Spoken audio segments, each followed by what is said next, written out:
এই রমজান মাসের রোজা রাখা কি ফরজ। এই ফরজ ইবাদত যদি কেউ ভঙ্গ করে তাহলে তার শাস্তি আছে না নাই?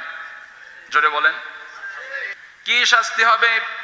নবীজি বলেন, বাইনামা আনা নাইমুন আতানি রাজুলানে, আমি এক রাতে ঘুমিয়েছিলাম, ঘুমের মধ্যে স্বপ্নে দেখলাম দুইজন ব্যক্তি আমার কাছে এসেছে।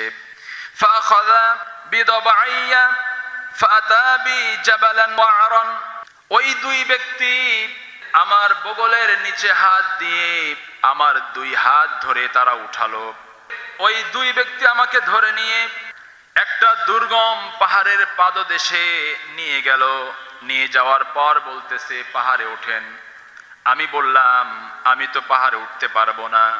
তারা বলল, ঠিক আছে, আমরা আপনাকে হেল্প করছি, সাহায্য করতেছি। ওই দুই ব্যক্তি আমাকে আবার ধরে পাহাড়ের উপর উঠালেন। সেই পাহাড়ের মাঝ বরাবর যখন গেলাম তখন কিছু ভয়ঙ্কর আওয়াজ শুনতে পেলাম।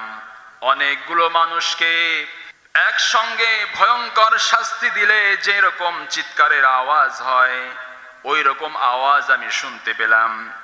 আমি তাদেরকে প্রশ্ন করলাম, মা হাযিহিল আসওয়াতু, এই আওয়াজগুলো কিসের যে ভয়ঙ্কর চিৎকারের আওয়াজ আমি শুনতে পাচ্ছি? তারা বলল, হাযা উওয়ারু আহলিন নারি, এই আওয়াজগুলো হচ্ছে জাহান্নামী ব্যক্তিদের শাস্তির আওয়াজ। নাউযুবিল্লাহ। আরো উপরের দিকে নিয়ে যাওয়া হলো। আমি এমন কিছু মানুষের পাশ দিয়ে অতিক্রম করলাম, এমন কিছু মানুষের পাশ দিয়ে আমাকে নিয়ে যাওয়া হলো। মুআল্লিকিনা বিআরাকিবিহিম, তাদের পা গুলো উপরের দিকে ঝুলানো, মাথা নিচের দিকে, পা গুলো উপরের দিকে ঝুলানো রয়েছে এবং তাদের চেহারাগুলো ফেরে ফেলা হচ্ছে, চিরে ফেলা হচ্ছে, ক্ষত বিক্ষত করা হচ্ছে। সেখান থেকে বিরতিহীন ভাবে রক্ত ঝরতেছে।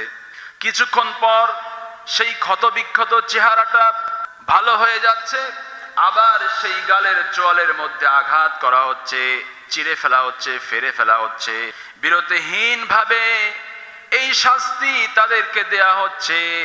আমি আবার তাদেরকে প্রশ্ন করলাম, এই মানুষগুলো কারা, কি জন্য তাদেরকে এমন শাস্তি দেয়া হচ্ছে? ওই দুইজন আমাকে বলল, এরা হচ্ছে ওই সমস্ত লোক রমজান মাসে যারা ইফতারের সময় হওয়ার আগে ইফতার করত, তার মানে রোজা রাখতো না। জাহান্নামের মধ্যে তাদেরকে উল্টা করে ঝুলায়া তাদের চেহারাকে ফেরে ফেলা হবে। নাউযুবিল্লাহ।